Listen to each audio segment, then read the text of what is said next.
broadcaster, inside the NBA analyst, Hall of Famer Charles Barkley back on the program. Good morning, Chuck. How you doing?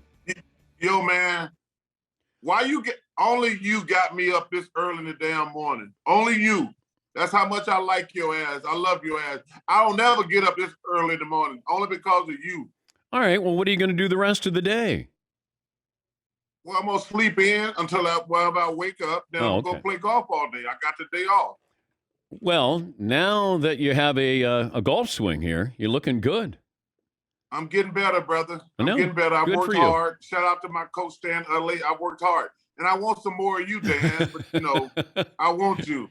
I remind people, I'm one of the last people who saw you play well.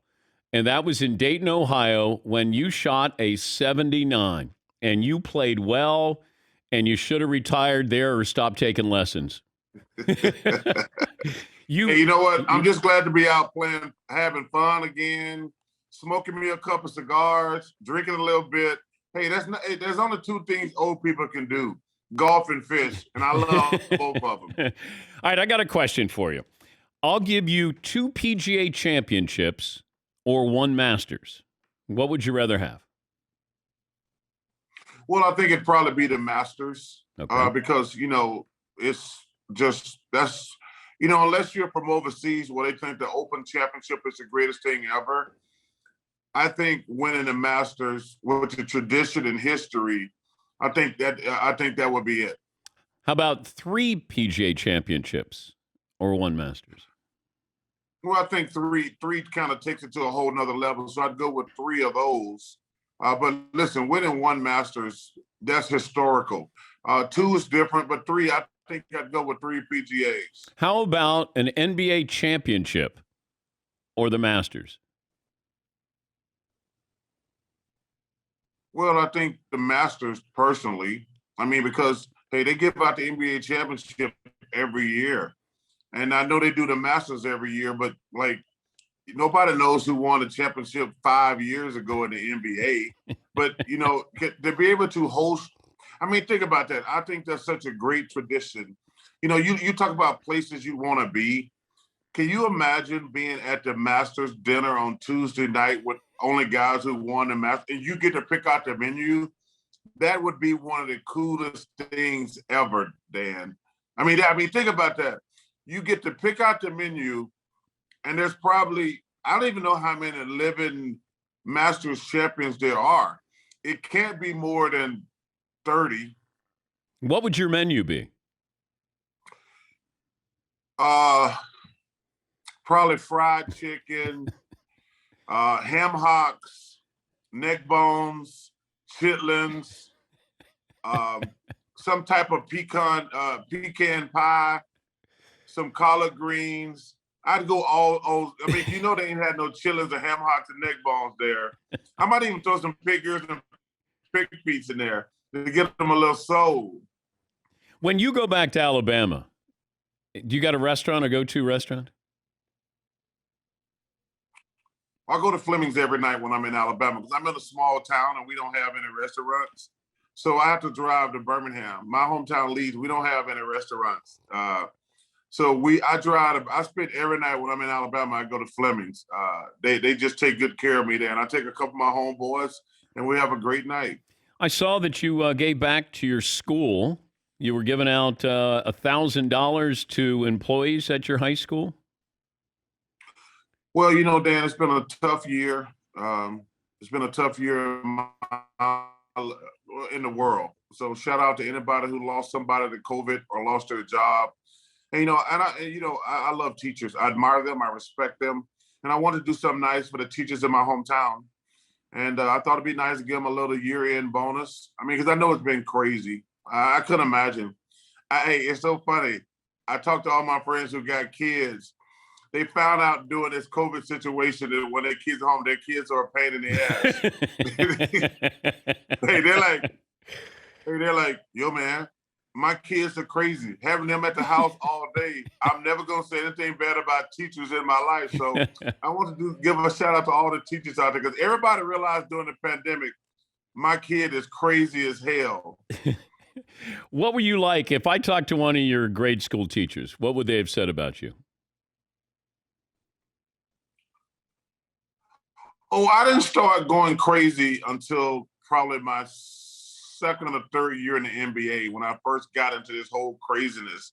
I was a really quiet, shy kid back in high school. But, once you get in the limelight, man, it's a different animal. And first of all, I got in the limelight in Philadelphia. I tell people there's nothing that can prepare you for being famous. There's nothing in the world. And then to do it in Philadelphia is a whole nother animal. So I was a good kid. I had great friends and great teachers. Miss Turk, Miss Hill, Miss Robinson. Love y'all. Miss Robinson passed away, but Miss Turk and Miss Hill were amazing. My coaches, Wallace Honeycutt and Billy Copeland, were amazing. Dan, I always tell people, I watch the news all the time, and you see how crazy it is in some of these big cities. Growing up in a small town with a couple of people, man, I think was a really great thing for me because I didn't know what I was missing. But I didn't have to worry about all that crime and all this craziness that's going around in the country that you see every day on television. But you said your second year, you had the spotlight on you. Like, how goofy did it get for you? It's something you can't even explain. Microphones in your face every day, guys asking you questions that, you're trying to learn. But are you talking about your social life? Like when you went out and that you were exposed to a big city? Yeah, and it was crazy. I tell you the story, Dan. I think at the beginning of my third year, I became a star, and it was overwhelming. And this is how stupid I was. I got a bunch of me and my guys together. I said, yo, man, it's hard for people walking up to you all the time on autographs, take pictures. Let's go somewhere so I can get away and we can just be boys. And I'd never been out of the country at that point. So I said, hey, let's go to Hawaii for a week. Nobody will know me in Hawaii. I'll get like, nobody gonna know me. Man, that's how crazy it was. Because like when people come up, people want autographs and pictures all the time. When it first happens, it's a little overwhelming. But I took like 4 of my friends. We went to Hawaii. I was like, yeah, nobody's gonna know me in Hawaii. And that was my first like, oh yeah, being in the limelight is totally different. It's totally different than anything I'm ever gonna experience. But I like, oh man, this is gonna be weird. They know me in Hawaii. It's crazy. Yeah, but imagine if you're Michael Jordan or Tiger Woods, and or a big time actor or musician, and you're traveling. Like you can't go anywhere. Well, what's interesting? I've been close with Michael and Tiger at some point. Out of all the celebrities I've ever met in my life and been around, Michael and Tiger are the only two that people absolutely lose their mind when they're around. Like, and listen, I've been around everybody, Dan, to a certain degree, but I will say this: Michael Jordan and Tiger Woods are the only two athletes I've ever been around where people absolutely lose their mind. When Michael was in his heyday and Tiger's always been Tiger, those are the only two guys I've ever been around. Like people get excited when you're around other guys, but people absolutely, when Michael was in his heyday, and same thing with Tiger, people just stop and stare and they think it's like, it was crazy back. It was amazing and crazy. So thank God I never been as big as either one of those guys. He's Charles Barkley, the Hall of Famer. McLovin, give Charles the poll question today. Okay, the NBA one. You mean? Yeah. Okay, which player has the most pressure on him in this year's postseason? Luka Doncic, Joel Embiid, Nikola Jokic, Giannis Antetokounmpo, or James Harden?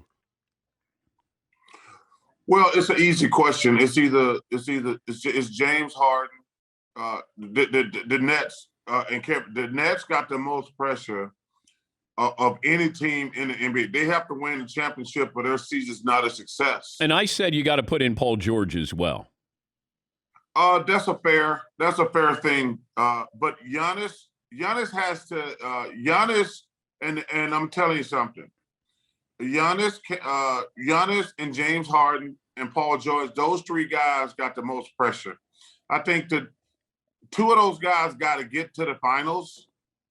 I mean, listen, Paul George is an interesting case because I don't think people look at him like they look at Giannis or that team they put together in Brooklyn.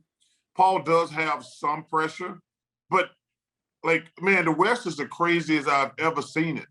I have zero idea who's going to win the West, but in the East, it's easily Brooklyn and Milwaukee who are going to play in the second round of the playoffs. But yeah, it's Brooklyn and Milwaukee. Both of those teams got to at least get to the finals, or it's been a disappointing season. You were on ESPN yesterday with Mike Greenberg, and it sounded like if LeBron wins another title, you might elevate LeBron above Michael Jordan. You're open to that? I'm open to the discussion. Okay. You know, first of all, I think they got a lucky break having to play the Phoenix Suns. But if they can win 3 series, if he beats Phoenix, they beat Denver, and then they beat the Clippers. The caveat, to be honest with Dan, is going to be if they can beat the big 3 in Brooklyn. Now, I'm telling you, I'm picking Milwaukee to win the East. I love what they've done with Drew Holiday and P.J. Tucker. But if LeBron can win 3 series on the road and beat the big 3 in Brooklyn. Now, if he beats Philadelphia or Milwaukee, but if he beats those 3 guys in Brooklyn, I would be open to the discussion that he is. I would elevate him past Kobe, and then I would listen to the argument that he's in the conversation with Michael Jordan. I think that's only fair, because this, to me, is going to, he's been out basically all season. Anthony Davis has been out basically all season. If they can win 3 series on the road and beat the Brooklyn Nets, I'm open to the conversation that he's on Michael Jordan's level. But you don't even have him on Kobe's level. I don't. I got Kobe a little bit ahead of LeBron, just a little bit. I do. But, it's so funny when you have these arguments. Hey, listen, I'm not putting him ahead. Like when people be arguing, you're crazy, Charles Barkley. You're crazy. You got Kobe Bryant ahead of LeBron. I says, I don't have Papa Jones ahead of LeBron. I said Kobe Bryant. He's one of the best to ever do it. And I love Popeye, but I'm telling you, he's in that conversation. But, man, I don't think the Lakers are going to win the championship. But if they're able to win a championship this year, I think you got to at least be open to the conversation. We had Robert Horry on yesterday, and after he got a shout-out from Rudy Tomjanovich at the Hall of Fame that he should be in the Hall of Fame, I asked Robert if he is a Hall of Famer. What do you think? Dan, I don't answer those questions because I don't want to poo-poo on anybody. Robert is somebody I respect. He had a hell of a career. But, I'm just glad, number one, C. Webb finally got in. He should have been in 5 years ago. But I think it's such a tough call to vote. I don't have a vote. But, man, that's a very interesting debate about Robert Horry. He's had a hell of a career. I know he won a lot of championships. But, like I say, I'm glad I don't have to make that vote. Would you rather have Robert Horry's career or Karl Malone's? Karl Malone's. Karl Malone's easy Hall of Famer. He's on the dream team. Listen, hey, everybody wants to win. I wanted to win a championship. But, it's interesting how guys who get paid to talk about sports always want to badmouth guys like myself, Karl Malone, John Stockton, Patrick Ewing. I don't know how it became a singular thing. It's like, nobody wins. Like, wait, why y'all picking on, and I mean, picking is not the right word. Why y'all picking on us? Like, we just didn't have teams that were good enough to win. So I don't understand how it switched from like, it's a team game. And then when you don't win, like, was your fault. First of all, it's my fault. We were even in it. We were on TV. Hey, we didn't listen. I don't want to throw shade at anybody. I'm saying, hey, we only showed the Utah Jazz because of John Stockton and Karl Malone. Let's get that out the way. We didn't show the Jazz because of Thurl Bailey and Byron Russell. I mean, hey, I love Sid Sabalos. But the reason we were on TV every week was because of me. It wasn't because of Sid Sabalos and the Gail Knight. If you could change anything about that series against the Bulls in the finals, what would you change strategy-wise? Well, we had a 6-point lead, and we ran 3 plays for me, and I had to pass the ball 3 straight times. I lay around sometime and think like, man, I should have went through that double team. It's not a good basketball play. It's not a smart basketball play, but they made me pass the ball 3 times in a row, and we didn't score. And they scored 7 straight points to beat us by 1. Sometimes when I'm in my private moments, I'm like, it's so funny you asked me that question. I was like, okay, because Horace Grant and Scottie Pippen are the 2 best defenders. When they double you, there's no space because they're both lean and athletic. It's hard to find actually a passing angle out of that double team. But sometimes when I'm in a room by myself, I think like, well, maybe if I had to did this, but it's like I say, it's not a smart basketball play to try to go against a double team, especially those 2 guys. But that's the only thing I think about at times, Dan. Great question. And then don't leave John Paxson open. Well, okay, so, it's interesting on the play because I had been studying because I knew we were going to play the Bulls in the finals. The year I got traded to Phoenix, I told Cotton Fitzsimmons, I says, hey, we're going to play the Bulls in the finals. And I've been studying tape on them all year. So the play, because people said Charles went for that steal. I went for the steal because I know nobody else on that team. There's only 2 guys on the team had the courage to shoot the ball. That was MJ and Paxson. Because you go back and look at the play, Scottie actually had a layup, and Horace Grant had a layup, but they didn't want to shoot the ball. So the play was going to be, in my mind, I saw him run it. They were going to throw it to Scottie, and they were going to have Michael coming at us full speed. So I jumped the play because I said, Scottie's not going to shoot it. Nobody's going to shoot it. So I feel like I had time to get back into play. But Scottie gave it to Hart. He passed it. He could have took it to the basket. We would have tied it up. Horace had a layup. It would have tied it up. And I said, okay. But I went to jump Michael because Michael was going to get it. It was going to be a handoff. So I jumped the play. And listen, Danny shouldn't have left Paxson because if they had scored a 2, it would have still been a tie game. But hey, it is what it is, brother. But I had scouted that play for 6 months. That's, just the detail is pretty amazing. Well, I used to always look at the tape. And so when I got traded, I said, we're going to play the Bulls in the finals. And I said, I cannot. I said, we're going to play them. And I was very confident against them, very confident. Because I know they could match up with me. We couldn't match up with Michael. And I think the guy who played great that series, who never get better, was Scott Williams. He's the guy who really, in my opinion, had a huge effect in that series. But it still came down to Michael against me, and I didn't. The only game I didn't play. I didn't play good in one, but the rest of the series I played good. But I just couldn't make enough plays for us to win. Go back to bed. Thanks for joining us. Great. I did, Dan. I told you. Once you're up, you can't go back to bed. You told me you were going back to sleep, and then you were going to wake up and play golf. I'm going to practice, Dan. I'm only working on my game. Dan, why don't you come to Tahoe anymore, man? Well, listen, how about this? Well, I don't want to lose now. I would crush you before. Now it might be competitive. Yeah, but why wouldn't you do your show from Tahoe that week? You got every jock in the world. You can have anybody on your show you want. Lake Tahoe is the only place in the country where it's not going to be hot. You should do your show the whole week from Tahoe, and then let me kick your ass on the golf course. All right, it's only May, so I got time. Well, man, hey, I got a lot of love for you, man. I'm so happy for all your success. Thanks for having me on, brother. Thank you, Charles. That's all right, guys. The Hall of Famer, Charles Barkley.